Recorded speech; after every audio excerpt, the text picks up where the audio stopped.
So yun nga mga best, no, sa lahat ng mga nagtatanong magkano nga ba ang ganitong motorcycle, ito ay nagkakahalaga ng 55,000 kapag kinuha nyo ng cash. At syempre, available din po yan sa installment or hulugan at meron din po siyang repeat. So ilalagay ko sa screen nyo para at least meron tayong reference. So sa tingin nyo, sulit nga bang presyo niya ngayong 2025? Comment nyo naman yan. At para dun sa mga nakagamit na ng ganitong motorcycle, baka pwede nyo i-share dyan sa comment section. Ano nga ba yung mga naging experience nyo sa motor na to? Ayos yan, di ba? So yun nga mga best, no, sa lahat ng mga nagtatanong magkano nga ba ang ganitong motorcycle, ito ay nagkakahalaga ng 60,000 pag kinuha nyo ng cash. At syempre available pa rin yan sa installment. Lalagay ko na lang din yan sa screen nyo para at least meron kayong reference sa mga gustong kumuha na ganitong motorcycle. So sa tingin nyo, sulit nga ba ang presyo niya ngayong 2025? At para naman sa mga nakagamit na ng ganitong motorcycle, baka pwede nyo i-comment dyan sa comment section ano nga ba yung mga naging experience nyo sa motorcycle na to. Ayos yan, di ba?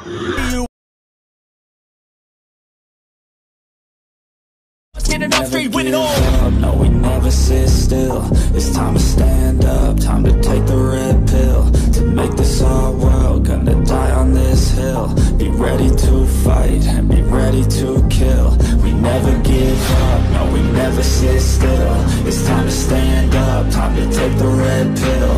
To make this our world, gonna die on this hill. Be ready to fight and be ready to kill.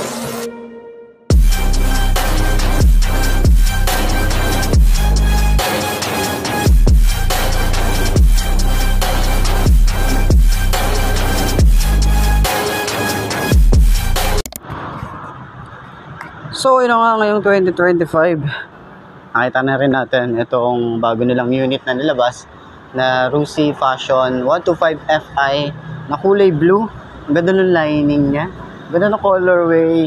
Meron siyang kulay blue, meron siyang kulay orange dito, may sport dito sa side, may Rusi, and then may lining na kulay orange and orange din dito. Tapos yung emblem niya na Fashion, yun pa rin naman. Okay, so upuan na natin kung ano nga ba yung mararamdaman natin, ang mafe-feel natin dito. And kung parehas pa rin nga ba siya nung sa 125 na carb type. So ano nga ba yung mga binago nila rito? Tara, upuan na natin, side stand muna natin. So 5'2" yung ating height. You know. Yan ang itsura niya kapag naka side stand. Medyo napansin natin dito, maliit lang yung kanyang side stand na yung paa niya. Diba yung sumusupport dito. Pero magaan naman yung motor, kaya siguro okay na din yan. So dito naman sa unang upo ngayong 2025 para sa Passion. So gaya nga ng post ko dati, or gaya nga ng sinabi ko dati sa vlog, nung nakita ko tong Passion na to, kasi itong Passion na to, ang daming version din na lumabas na ito. Mula nung nabago yung headlight niya, na dati yung Bumblebee, yung itsura.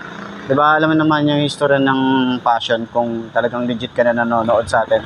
Medyo nag-evolve kasi siya. Tapos sabi nga natin sa isang vlog natin is sana magkaroon siya ng Fi. So ngayong 2025 tinupad naman ni Rusi yung sinabi natin na magkaroon ng Fi. Sige po, okay na. So yun nga, ganito yung itsura natin kapag sinakyan natin. So 5'2" yung ating height. Pwede to sa mga beginner na gustong magkamotor, mapababae, lalaki, pwede ang isang to. So magaan kasi siya. So talagang very friendly ang motorcycle na to. And simple siya pero maporma kung titingnan mo talaga or iikutan mo talaga siya. So meron tayo rito maluwag na gulay board. Yung itsura natin kapag nagra-rides. So medyo nandito na tayo sa may bandang gitna. Yan, so maluwag pa yung ating legroom.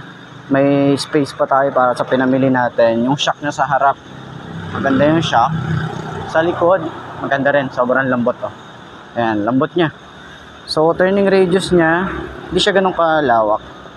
Pero saktuhan lang to para makasingit ka sa mga ganitong traffic katulad dito sa atin. Okay, so sa upuan niya, medyo natitigasan lang ako. Yan, natitigasan lang ako sa upuan niya. Pero makapal kasi yung foam niya. Medyo natitigasan lang ako.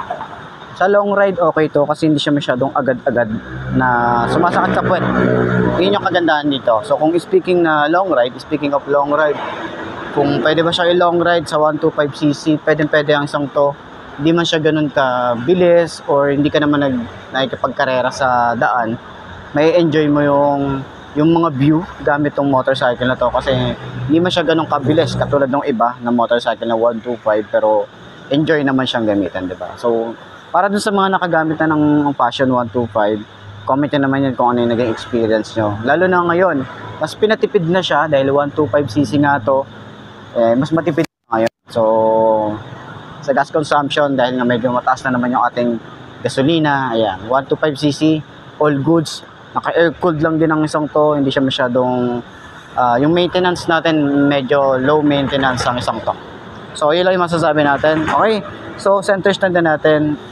And comment nyo nga pala sa baba kung ano yung mga masasabi nyo sa design ngayon or sa colorway ng Passion 125 Fi.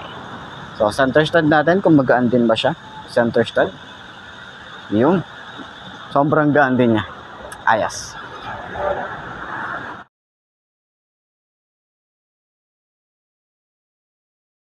You on the other side, son.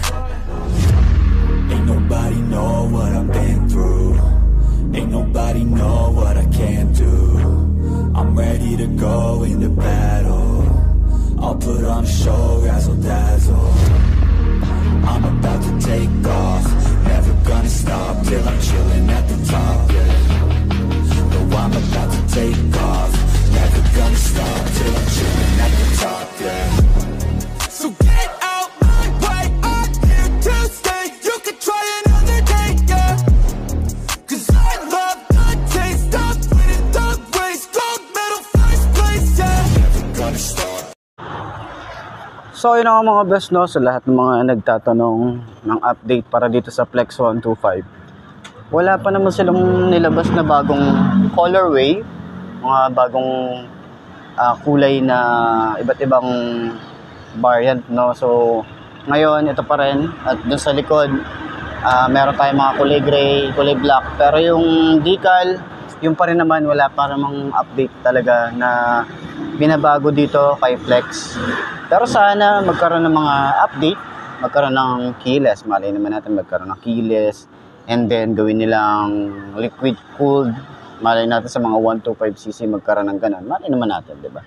So, side stand muna natin. Ayan.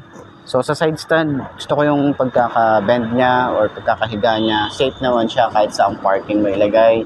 Huwag lang talaga siyang bubungguin. Pero, ayan, 5'2" ang ating height sa mga nagtatanong. Okay? Ayan, take 2 tayo kasi nga nabuwal yung stand ko. So, ayan, 5'2" ang ating height. Ito talaga, kayang-kaya natin siya, oh. Ayan, hindi naman tayo masyadong sobrang tingkayad. Ayan, manageable naman siya. Para sa mga 125cc na naupuan ko, ito yung pinakamababa. Na naupuan kong 125cc na scooter. Kasi yung iba talagang sobrang taas nung foam or makapal yung foam. Tapos mataas yung ground clearance, pero ito mababa lang talaga. Mga pang beginner bike na mga pwede sa babae, pwede sa lalaki, nakagaya ko yung height. Tapos naghahanap ng motorcycle na pang long ride, pwede din naman, pang service, pang pasok na sa trabaho, di ba? Pwede ang isang to, napakagaan. Abot kaya yung presyo, kung natin yung presyo, di ba? Yung shock nyo sa harap, malambot naman, okay? Wala naman ako masyadong naririnig dito na kalansing para dun sa kanyang T-post. Okay, sa likod, medyo natitigasan ako sa kanyang shock. Ayan, umuulan na naman. Umuulan na kanina, mainit ako. Ngayon, umuulan na naman. Turning radius, malawak din yan. Okay. And sa ating gulay board, malapad and maluwag. Ayan, pwede tayo maglagay dito ng mga pinamili natin. Tapos may utility hook tayo rito. Sa upuan, hindi siya yung sobrang lambot, hindi siya yung sobrang tigas. Saktuhan lang siya, nasa gitna lang naman siya. Tapos sa OBR natin, ito makapal yung foam niya. Ayan, gaya nga nasabi ko, hindi naman siya ganun kalambutan. Saktuhan lang. Ayan. Maluwag naman.